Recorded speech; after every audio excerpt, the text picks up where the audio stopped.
Should be working.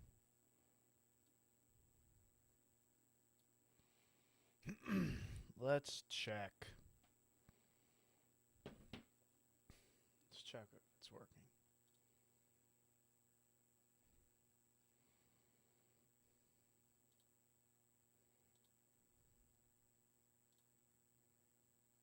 Oh, it is. Okay.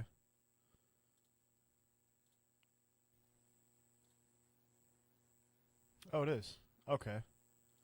Cool. What's going on, everybody? Welcome back to the Watchtower. And I'm your host, Camden Hampshire. Today,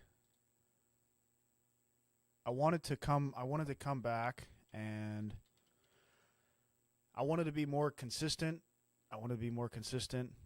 Film a lot more videos, and just make a crap ton of content because I've been slacking.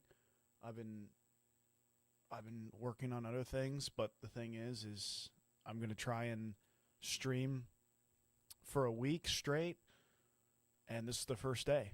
So, stream for a week straight and basically just see where it goes, see what my numbers are, just kind of mess with it a little bit and see how I can perform pretty much. Like, that's really the only way to explain it. But anyways, today we're going to be talking about a couple of different things.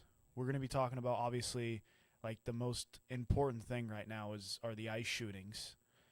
Going to be talking about something that not a lot of people are talking about, which is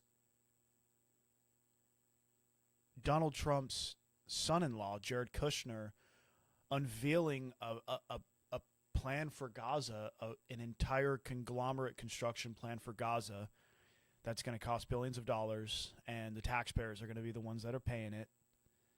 And not a lot of people are talking about it. And then also going to be talking about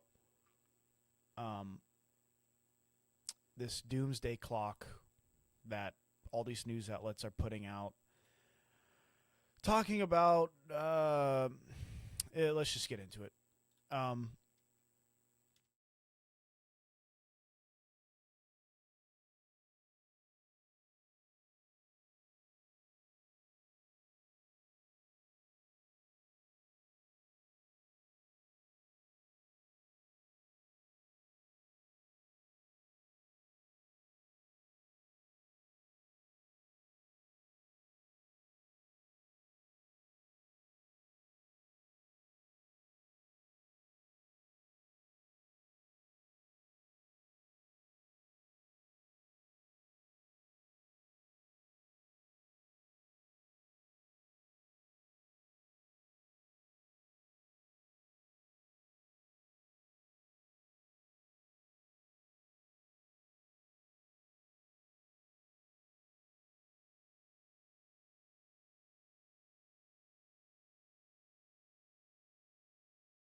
This is just another one of those scare tactics that they use.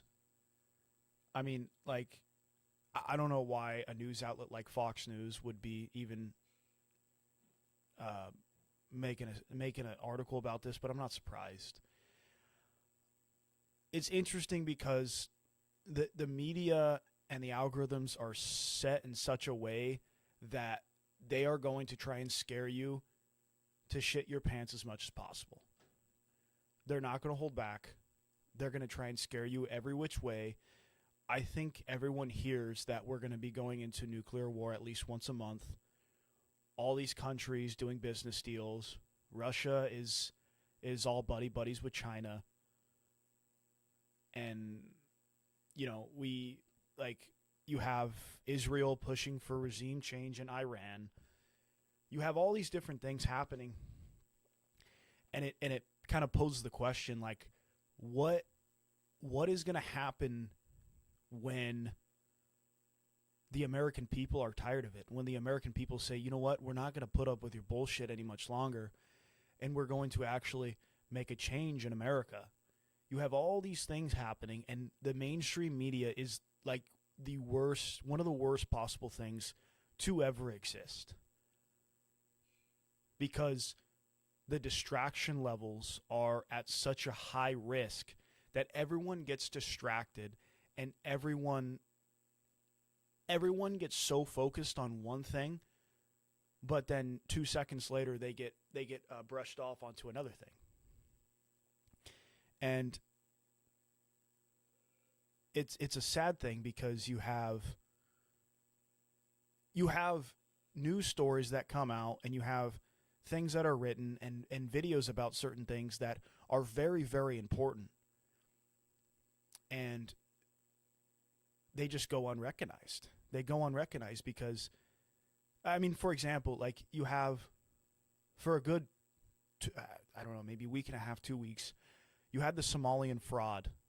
That was a huge story after, I think it's Nick Shirley, created a post on X about the fraud happening in Somalia with the daycares and the adult daycares and kid daycares and everything, and it got over 100 million views on X. National news. I think he just testified in Congress last week about it, over it. And what is going to happen with that? Nobody's going to know, because the mainstream media picks and chooses its battles on what they want to even report on. So now in Minnesota, the same place where you have the Somalian fraud is the same place where you have basically a mini civil war happening with the ICE and illegal immigrants going into the state, or being in the state, and they're trying to take them out, and they're trying to do all these operations, and the state I forgot what it was called, but some department in the state of Minnesota goes in, and I actually just saw a post today that showed that whatever, I'm trying to think of the name. Let me check real quick. I think it's oh shit.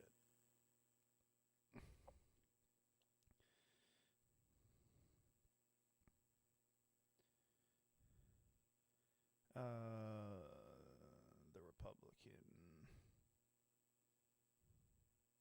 or some Republican news outlet. I forgot what it was called, but basically the state, some state department was helping out. The National Guard, sorry, I was blanking. The State National Guard of Minnesota was actually assisting ICE enforcements with all the protesters. And you had the death of Renee Good, which happened a couple weeks ago, and then now you have the nurse, I think it was Pretty. What was his name? I forgot his first name.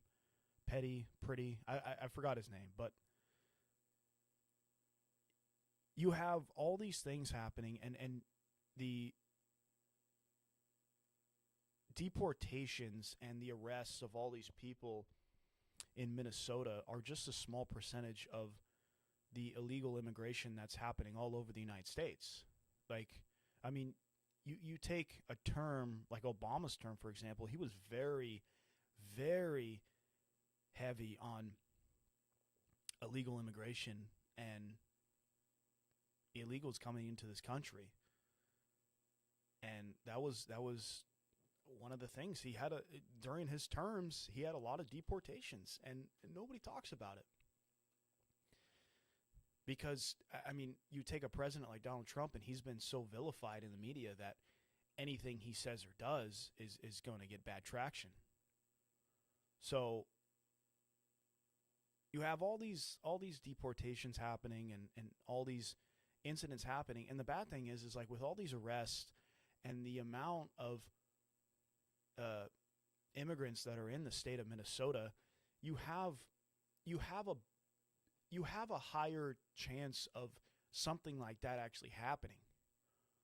When you take somebody like a sidewalk protester or a bystander and because the ICE agents at that time of that recent shooting, they were doing a predator sting. They were trying to catch a sexual predator. And this is not to say whether or not it was a bad shoot, because there was video evidence showing that the gun was taken off his person before he got shot. Now, there was probably 5 or 6 federal ICE agents that were on him because he was resisting arrest, he was provoking them, and I think somebody said, gun, he's got a gun, and he was shot and killed. And it's unfortunate because deaths like that are a bad rap, are a bad representation of the ICE agents just trying to do their job. But when you take an incident like that, it's going to get blown up in the media because, like I said before, the mainstream media wants to pick and choose of what they report on. And you didn't, I mean, in a term like Obama's term, you didn't see a lot of news coverage of, you know, ICE going in and taking illegals away. And so it really paints a picture and poses the question, per se, like, what is the goal of the mainstream media actually? What is the goal of mainstream media reporting on this? Is it to paint Trump in a bad light? Is it to wreck the representation of ICE agents just trying to do their job?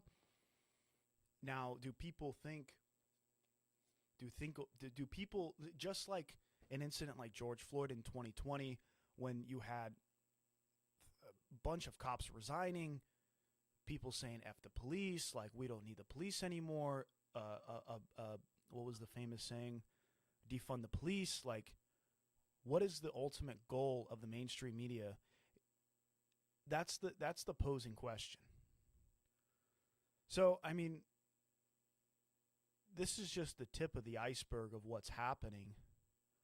And the sad reality is, like, there is more to come of this. Because with protesters antagonizing police, ICE agents, and ICE agents getting frustrated, there's more things to come. There's more altercation. There's more violence. And ultimately, there is probably more death. Yeah, that's the unfortunate reality. So that's just one of the things that we're going to get into. I first wanted to talk about, like I said before, one thing that not a lot of people are really talking about is Trump's son-in-law, Jared Kushner, unveiling a plan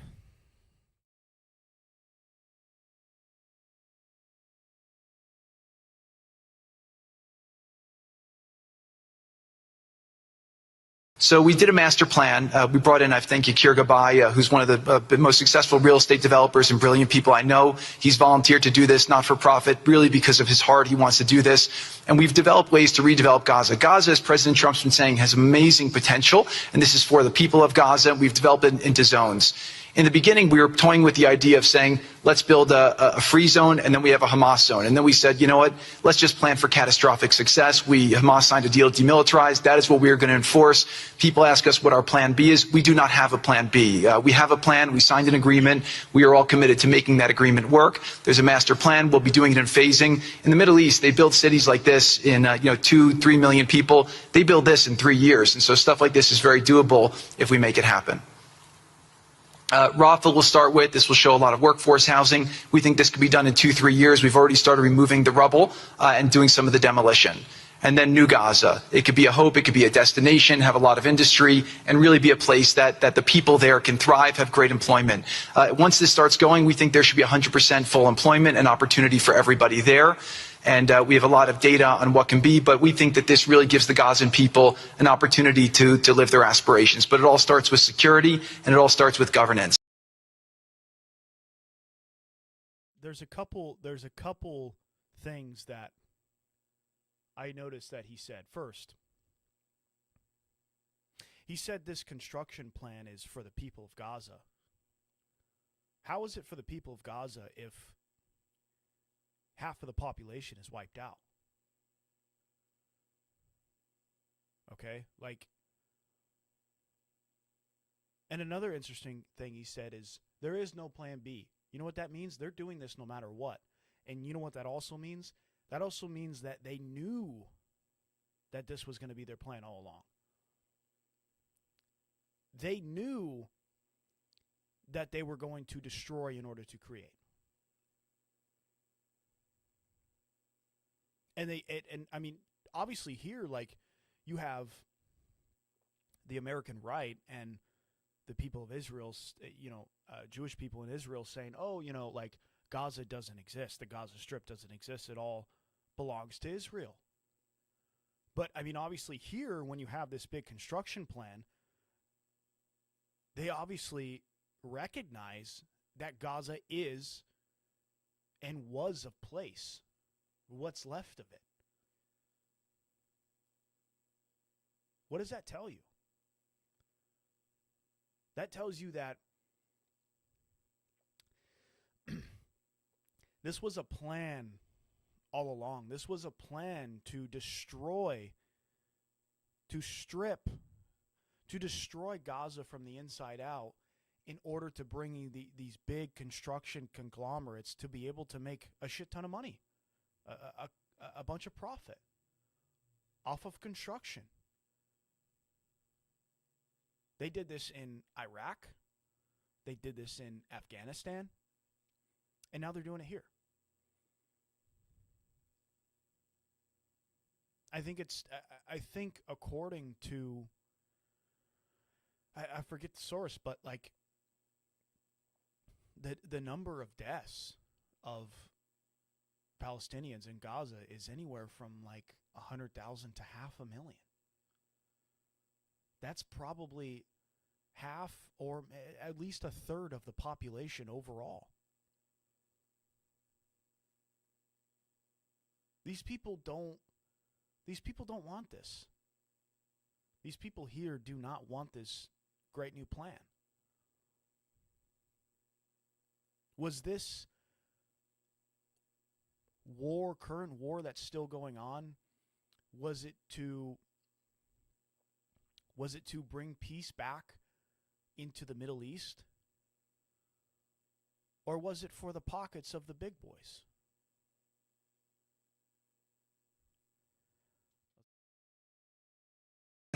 Final note I'll just say on the Board of Peace, which is that all the lessons we're doing is we're basically studying the best practices from all over the world, and we're watching who does education the best, who does healthcare delivery the best.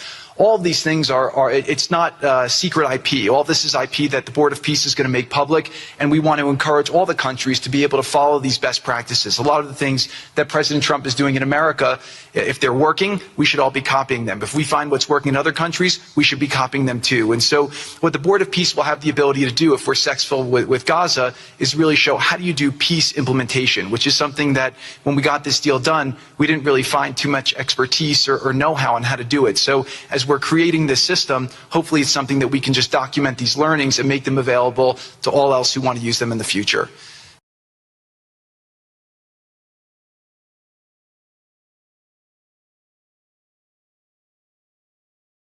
It's funny because in Donald Trump's first term, there was a debate with other Republican candidates, and he was talking about big government. He was anti-big government. He was ultimately anti-WEF. And now you see him and his son-in-law, Jared Kushner, unveiling a great big plan for the people of Gaza. Like, and a lot of people are just a lot of people are just like not even recognizing this as an issue, because this is a trend that we see with these smaller countries to pretty much cleanse them from the inside out to be able to construct new cities for their own benefit. I mean, because I asked, and I was watching this video, I was like, this doesn't sound like something that they're unrecognizable to. And so I asked ChatGPT. I said,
they know by destroying these countries from the inside out, and that really, let me fix my mic here. That really shows you, for the most part, why the IDF was destroying. They were destroying those buildings when thousands of people were already evacuated. Why do you think they were blowing up schools, hospitals, churches, community centers, community buildings? Yeah, they were old. Yeah, they were outdated. But they were for the people there. Why do you think they were doing that? For that. For that reason exactly. To rebuild and try and create some utopia of a great new plan to get money in the pockets of the big guys, of the big conglomerate construction, logistics, and NGOs. This is a common war tactic that has been happening for hundreds of years. At least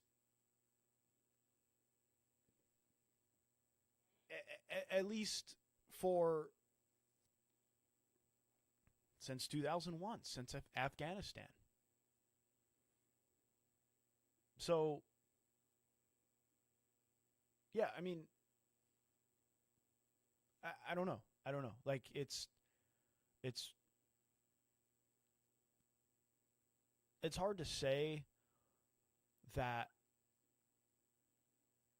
I mean, with this, I've lost a lot of respect for the Trump administration because, like, with the Epstein files and now this, and, you know, all the other stuff, the ICE shootings and the deportation, that's a small, I wouldn't say a smaller issue, but that is something that you can tell the Republicans in this country are so set on. They're so set on deportation, and they're so set on lowering gas prices, and they're so set on all these things. But it's like, okay, we are wasting our money for things like this. Our tax dollars are going to fund these big construction plans like this.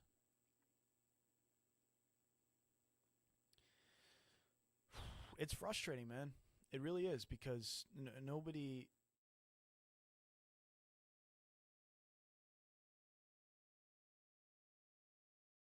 I tried everything: coffee, Pomodoro, and binaural beats, but nothing stuck. Thank you, Steve. And I have to say, one of the great honors for me of being able to work on this has been working. Let's see if these things work. They never usually work. Good. So quickly, I'll go through this 2-year war, 90,000 tons of munitions. There's over 60 million tons of rubble there, and tens of thousands of fatalities.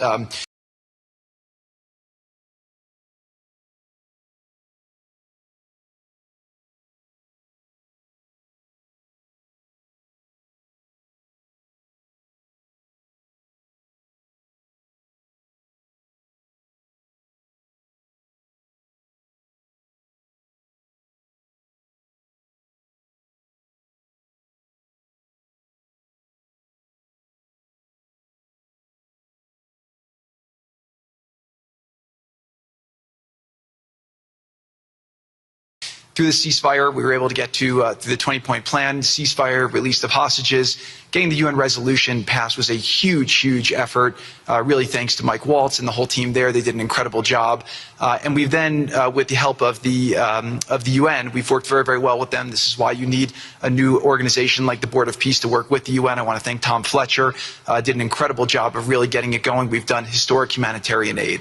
Going forward, number one thing is going to be security. Obviously, we've been working very closely with the Israelis to figure out a way through de-escalation. And the next phase is working with Hamas on demilitarization, which I'll talk about in a second. But without security, nobody's going to make investments. Nobody's going to come, build there. We need investments in order to start giving jobs. We want to take these people. 85% of the aid of Gaza, 85% of the GDP of Gaza has been aid for a long time. That's not sustainable. It doesn't give these people dignity. It doesn't give them hope. And so we want to use free market economy principles. A lot of what President Trump spoke about that he's doing in America, we want to bring the same mindset, the same approach to a place like Gaza to give these people the ability to thrive and have a good life. Let's see. So on the aid, I mentioned the UN. So now people are talking about famine. 100% of the food needs are met, and that's been overabundance. The cost of goods have gone down tremendously. Over 55,000 trucks have gone in, and over 1.4 million pallets. And it's been the largest humanitarian effort done into a war zone that anyone's been able to tell us about. This really has been a great joint effort that everyone's been able to do, and so it's a great thing. We all just heard from Ali. We have been so impressed. Steve and I were speaking to him and the entire committee. Such bravery of these people to step up. And we've worked with the Palestinian Authority, who's been helping us as well. But this committee is the first time it's a technocratic, apolitical committee. I really want to thank the Arab partners for helping us select the right people to do this, and we just need to believe in them and support them.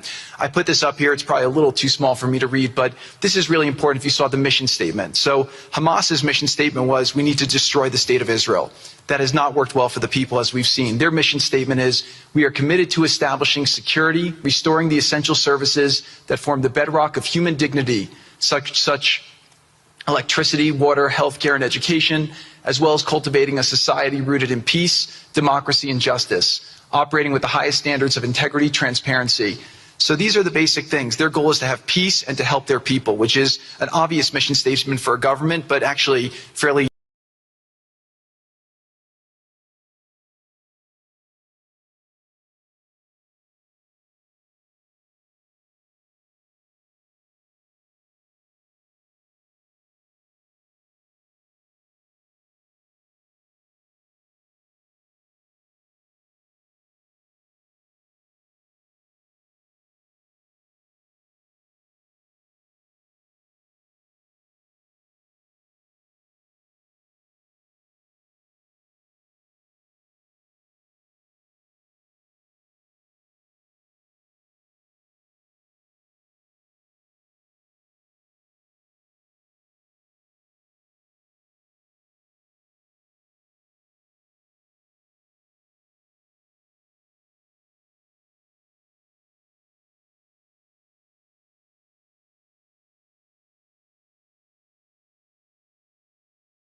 all those files that got released, they like 95% of it was all redacted. It was all redacted information.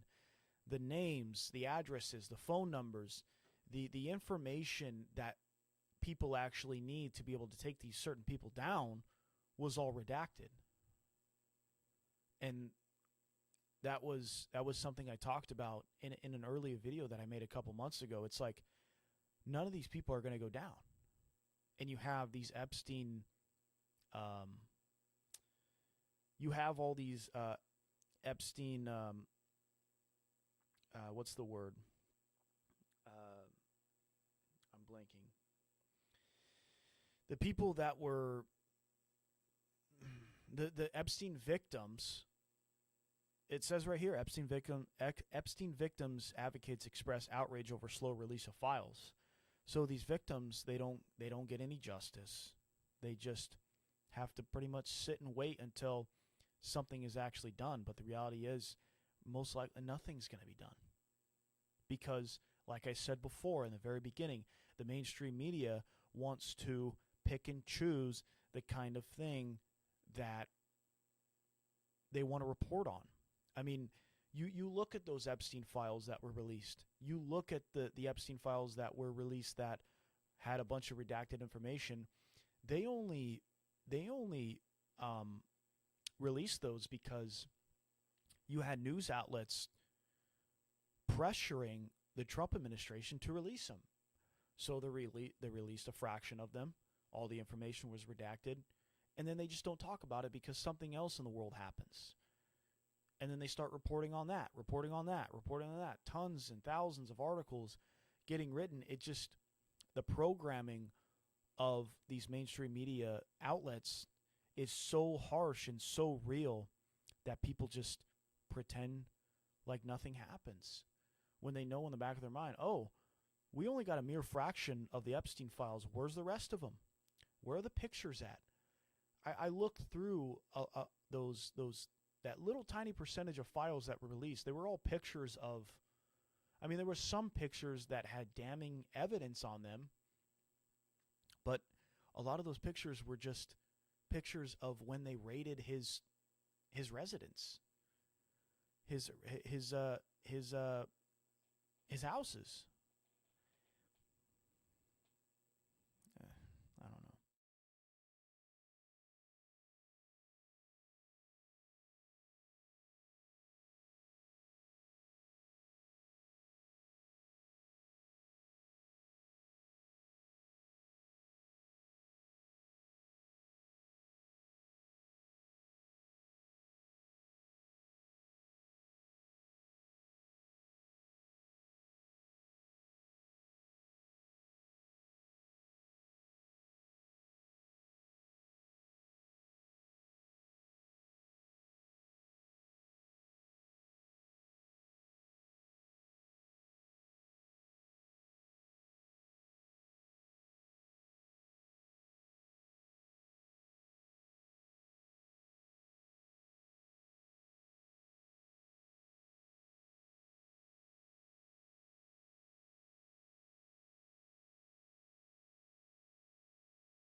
This is something that's never going to get touched on again.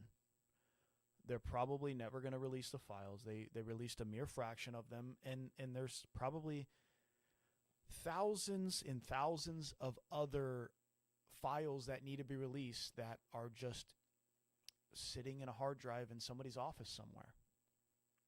Whether it's the DOJ or Trump's administration, some office somewhere where they're never going to be touched. I mean, because what was the campaign promise from the very beginning before Trump got into office? It was, I'm going to stop the wars. I'm going to release the Epstein files, the 9/11 files, the JFK files. And you start to question, like, okay, is this even... You see it from both sides. You see broken promises that never come into fruition on both parties, and it poses the question, like, what is these Republicans, these Democrats, like there's no transparency. There's no vital to what's happening.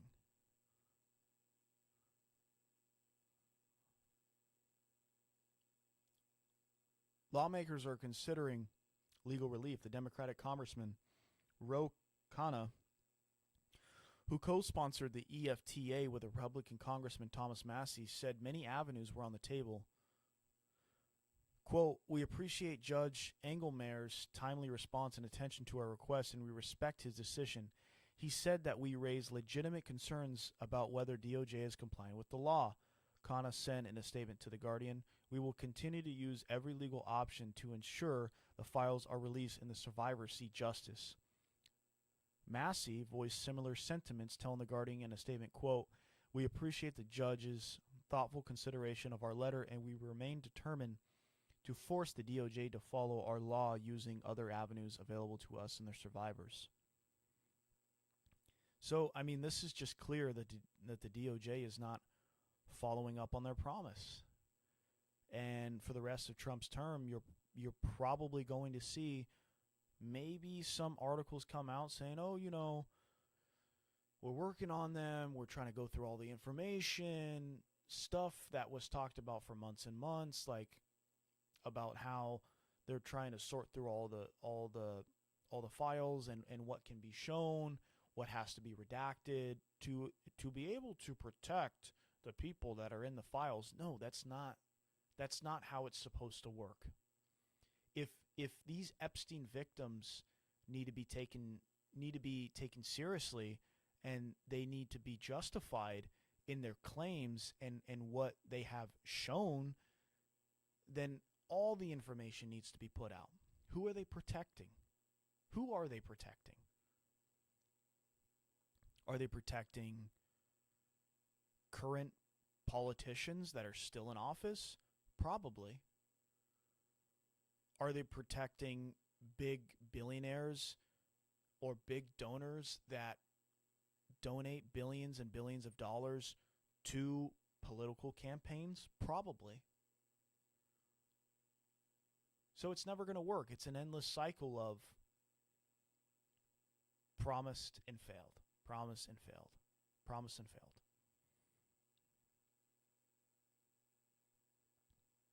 It sucks, man.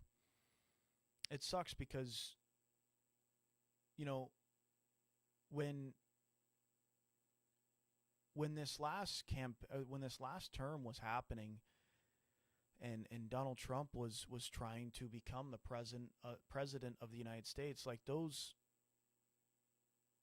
promises that him and even other politicians and other political candidates before, all those promises that they make, the people take them seriously because people respect him. But when you turn a blind eye, especially when you have Republicans turning a blind eye to the fact that nothing happened with this, it really poses the question, like, what else is he lying about? What else are they not being transparent about? Because the Republican Party for years when Biden was in office was, he can't speak.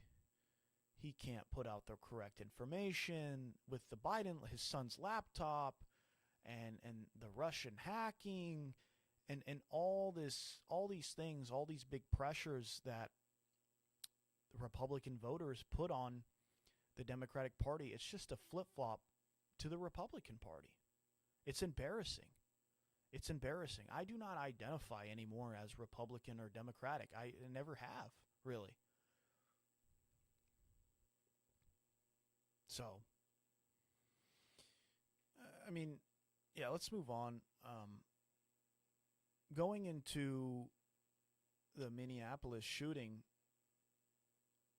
it's one of those things that is happening in Minnesota, and let me just see here.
Right there. They had never known him to carry it. That poses the question, what was he doing with a handgun?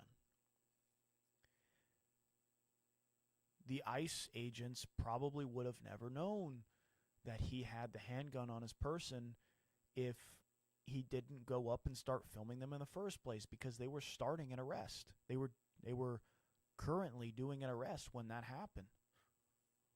Whether or not he purchased the firearm legally, that doesn't really it's out of the question, because I mean, the fact of the matter is he got shot and he got killed.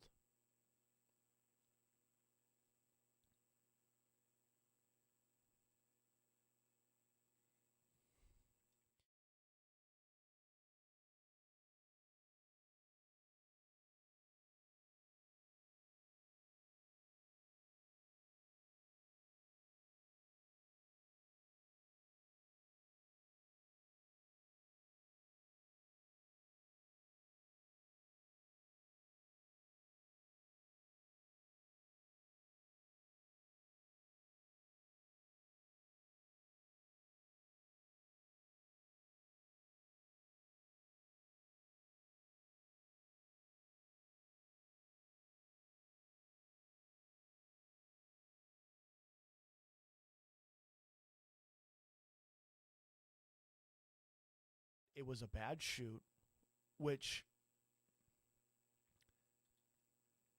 because you can't, because the mindset of conservatives and Republicans is like, oh, like, you say that was a bad shoot. Are you against ICE agents? Are you against, are you with illegal immigration or whatever? Like, no.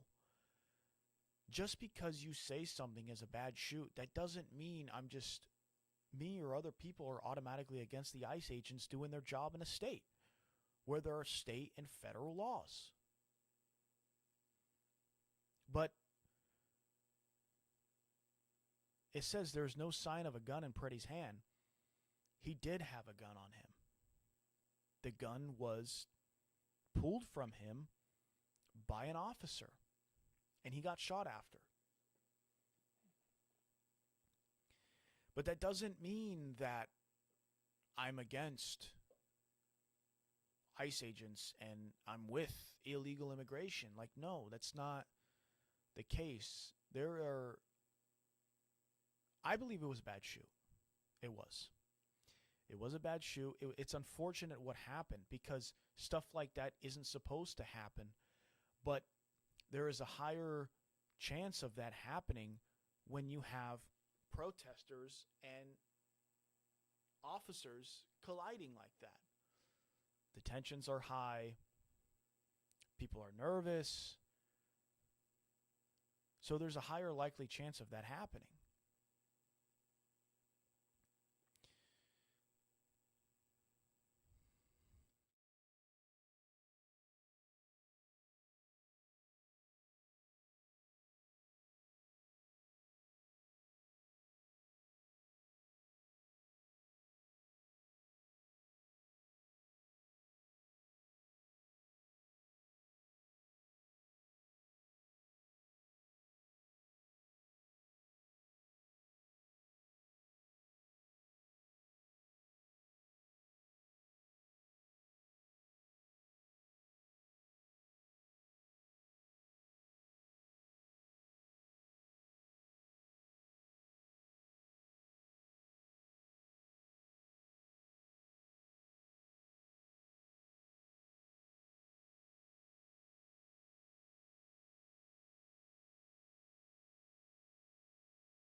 You have this happening, and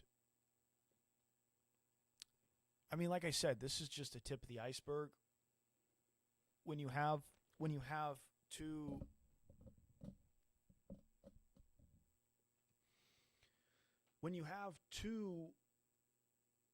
opposing sides colliding with each other, violence is prone to happen, is bound to happen, which is sad, which sucks, but it's true. And there's a lot with illegal immigration. There's a lot of posing questions like what was he doing with a gun? Was he protecting himself, trying to peacefully protest? Was he going to do something to one of the ICE agents? Nobody's going to know. Nobody knows. But now all the fall is happening with the ICE agents, and all the determining factors are going to be played out in a court of law. So I don't know. It's hard to say.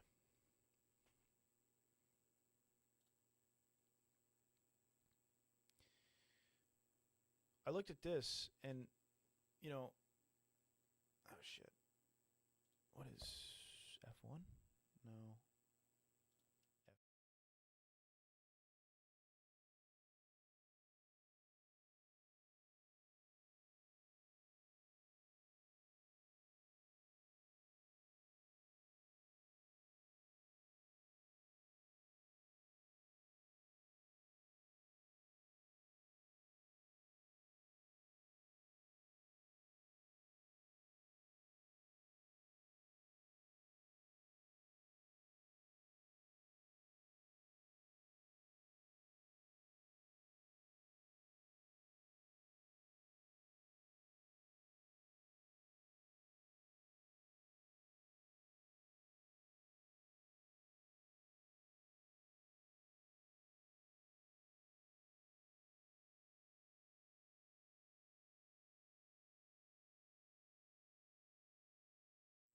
almost all of them have repercussions for entering the country illegally.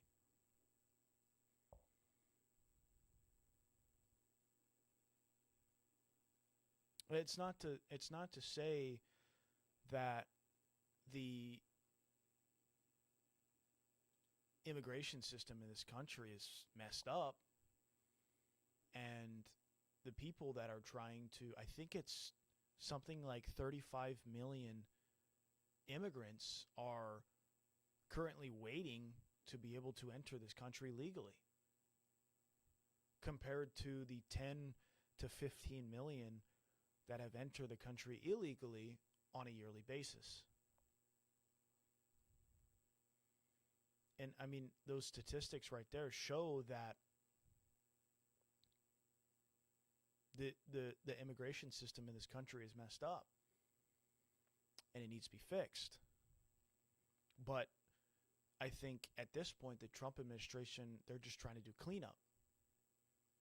And I would not be surprised if, after all this cleanup, it's going to be one of those situations where, unless they can, if they can do it in the time frame of Donald Trump still being president, they would probably do the best cleanup they can and then halt the immigration system as a whole, because that's what you need to do.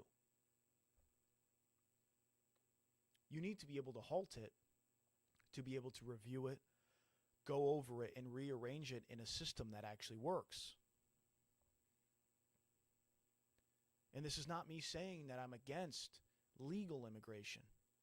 I am not against legal immigration. But illegal immigration,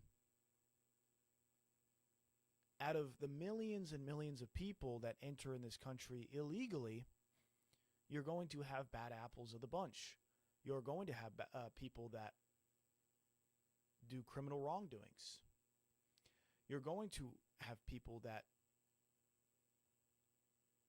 do crimes. You're going to have people that,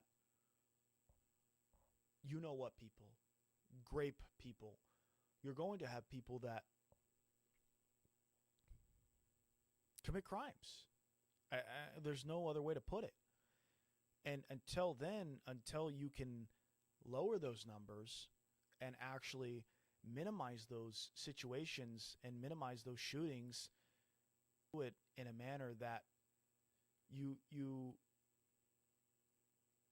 overlook it to be able to fix it.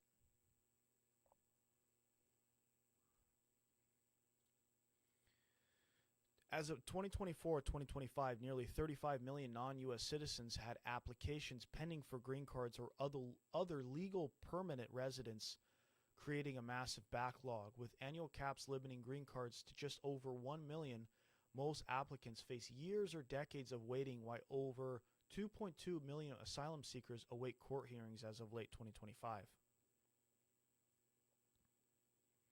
I mean, there you go.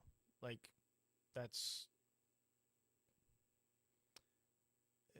the backing of this and how long it's going to take. It's going to take years until you have cleanup. But I mean, if by the time Donald Trump leaves office and nothing has really improved, and you have a Democratic politician that gets in the office, they're just going to open the borders wide up, because they're going to look at these incidents from the past and they're going to say, oh yeah, that was wrong. The solution, we're going to bring more people in. We're going to keep those sanctuary cities so those people can be safe. And that's not to say that whether or not you're an illegal or legal immigrant, that's not to say that they help out in big jobs, in big economies. But there needs to be a system. And if you limit those people and you get a lot of people out, I mean, the American people are just going to have to step up and step into those jobs. But that's an economy issue. Why? Because these illegal immigrants that come into this country, they're paid next to nothing because they want to escape the country that they came from. They don't care how much they're making. They're still going to be able to provide for their family because they're cheap. because it's cheap to be able to provide for that family in the other country. A lot of American people who were born and raised here are just, I mean, at the end, they're just lazy, and they don't want to do those jobs. They don't want to be field workers. They don't want to be factory workers. They don't want to do those main jobs that are ran mainly by immigrants from other countries. So it's one big cesspool of a mess. But I would not be surprised if a Democratic politician comes into the office, they're just going to, like I said, they're going to open the borders right up. And it's going to create more conflict. You're going to get the mainstream media putting it out. But what does, for a Democratic politician, what's the significance of bringing in these illegal immigrants? It's for votes. They do it strictly for votes, for the voting system. These illegal immigrants, they look at these politicians, they say, oh, they helped me get into this country. I'm going to vote for them to be able to stay in for next term. You have my vote. But that's why Donald Trump got elected in the first place, because people were tired of that.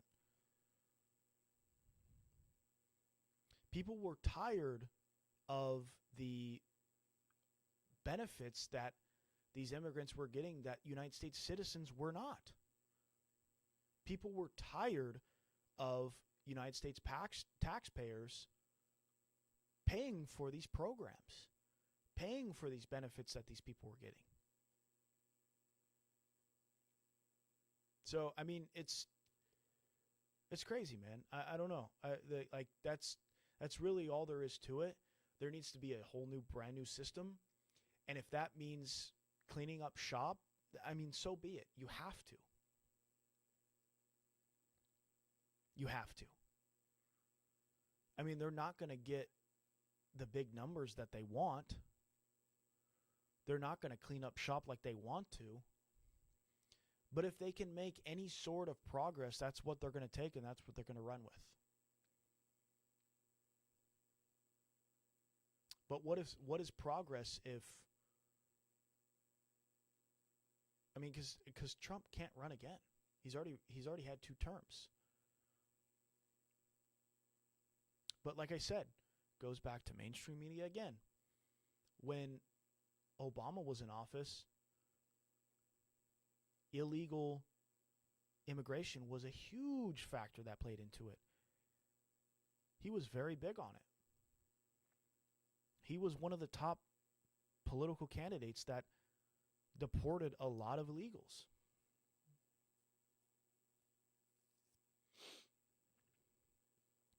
I don't know. You need to have a whole system.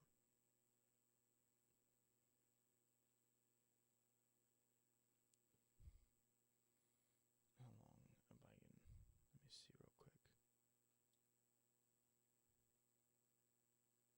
Yeah, I mean,